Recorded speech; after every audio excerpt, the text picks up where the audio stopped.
What's good, y'all? Hope y'all doing well. Hope y'all are feeling blessed. We back with another YouTube video. It's a great day to have a great day. We're gonna get right into it.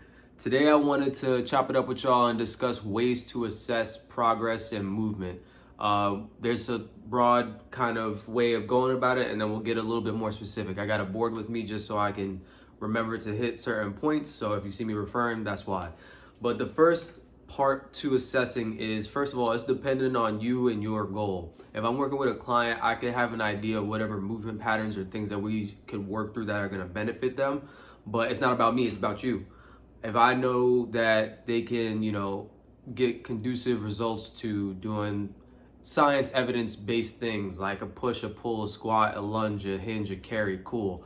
If my thought process is, okay, we're gonna get through some sort of bench pressing, some dumbbell pressing, whatever the case is, if that's not important to them, I'm not gonna force that to retest. It's not like, okay, 3 months from now, of course I wanna find different metrics to assess progress, but it's what is important to you.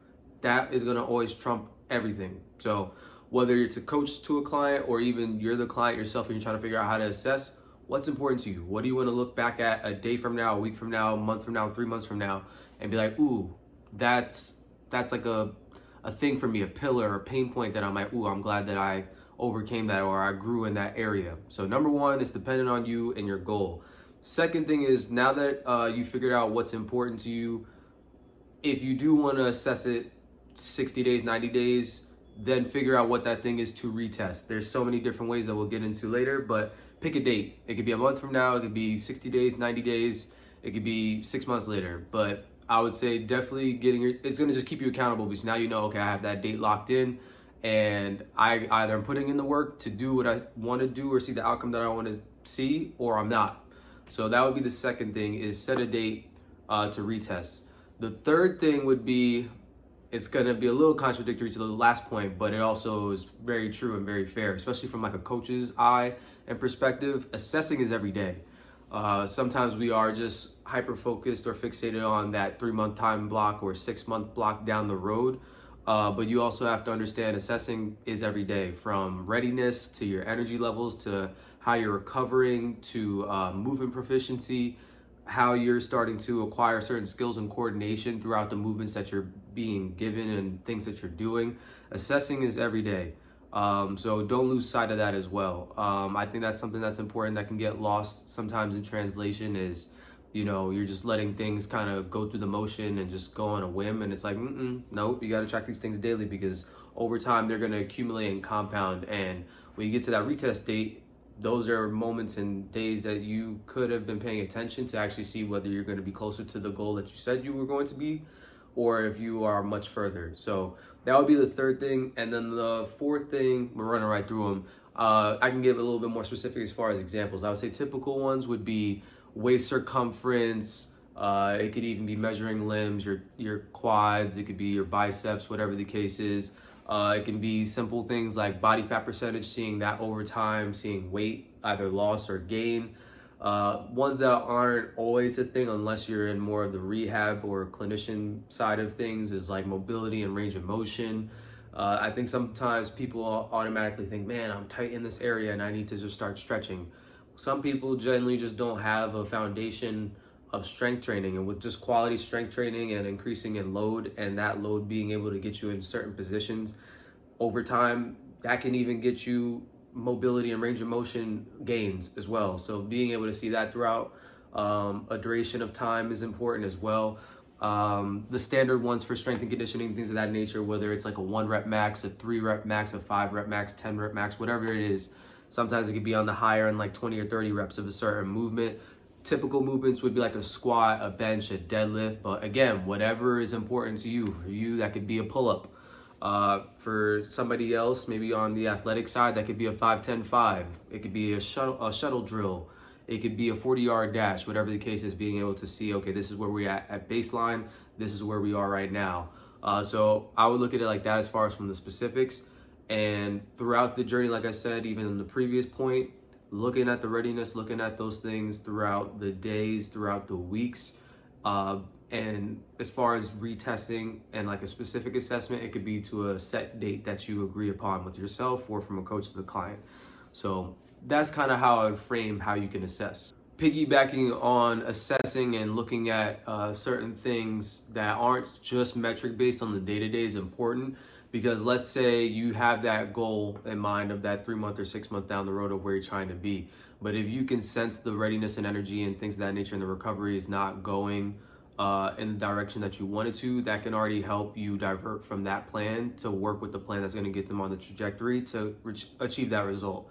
So let's say we're taking max standing vertical jump for a retest or something like that.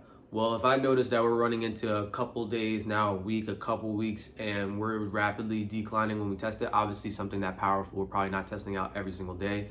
Maybe it's programmed or prescribed once or twice a week, 3 times a week, depending on how the client can handle that volume, that is something that if you're noticing the numbers are starting to go down week after week, okay, maybe we're not in the space that we need to be. Maybe you're not getting, quality sleep. Maybe we are doing too much volume and you're just not recovering from it. Like, you start to look at it from that lens, and then it's like, okay, I can either stay the course because it is helping us and I can tell we're recovering and we're getting stronger, or this is harming or this is hurting us. So I think that's another key point as far as being able to check and assess every single day. So it's a combination of daily assessing and then also having something concrete and data driven that you can look at and be like, 30 days, 90 days from now, we're making progress. Now, obviously, it can also give you the other side. This is where it's really good to track, because you can take feelings and emotions out of it. It doesn't have to just be like, well, I felt like I was going to be ready at this time. Well, whatever you felt like you were going to be, not to be harsh, but if you're at that time of retesting and you're 90 days in and you didn't reach that, goal, it's not to say you suck. It's not that at all. But at the same time, it's just like, okay, it's data. You didn't hit it. We need to switch up the drawing board. Maybe it doesn't mean you got to take out 10 different ingredients out of the pot or, whatever the formula is. Maybe it's just 1 or 2. You make that subtle change in the dial and then voila, you're reaching your goal, and it feels even easier that time. So kind of looking at it like that, I think is a good perspective. Being malleable, being able to be adaptable to the situation, because no matter how much structure and discipline, and those things are very important to execute and be able to get you to that goal, we're not all living perfect lives. We don't have every minute of every hour of whatever, lined up and super structured. Of course, that's a goal, but if you're really doing the work, you understand fires, things are popping up daily, whether an athlete, whether in a certain corporate profession, working on your own business, whatever the case is, like, it's never going exactly how we planned. And the goal is to be able to still execute and do those things as best you can, show up, put in the effort, and then rest and recover, and then come back the next day, show up for yourself and do it again.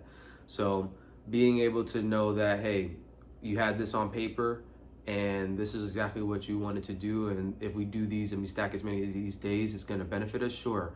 But if you also have the foresight to understand that you get a certain percentage of these and it's not going to be exactly to a T, whether you're at the gym and you have a condensed workout that day, whether you may not have access because a machine is being taken, whether you had to stay late and do overtime and do X, Y, Z, and you got way less sleep than you planned.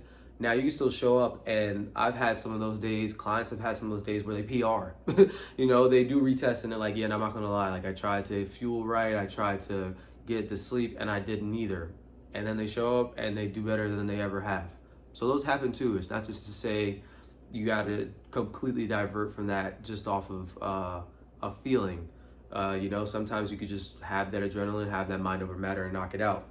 Sure, that would be a whole nother video. Even though I have my wearables, like, sometimes we get super bogged down to them as well, and we listen to every little thing like it's gospel. And it's like, okay, it's a guide.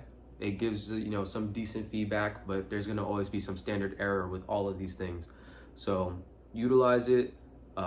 It can definitely help and aid in the assessing of the daily assessing and things of that nature. But at the same time, you got your mindset to it. You've been doing the work and you're actually starting to see the fruits of your labor. Like, go for it. Like, don't hold yourself back. So just wanted to share that as far as assessing, kind of give you guys a perspective of how you can look at it on a daily basis, and then also how you can look at it from like a broader view from maybe 60, 90 days out. something that you can implement in your training or implement with your clients, because it's definitely good to assess and track the progress. It's cool and all. Hey, if you're making progress, that's awesome. But at the same time, I feel like people do love things that are tangible. I'm not saying everybody needs like a report card, but people want to see, okay, if their clothes are fitting better and they're already ecstatic, you don't need to add anything else. If they are kind of content and happy, but they want that extra little oomph, add it in. You know, it goes back to what I said minutes ago about collaboration. Just working, navigating with who you're working with, making sure that they feel heard and seen, that they can see what they came to see and the results and outcomes that they want to see.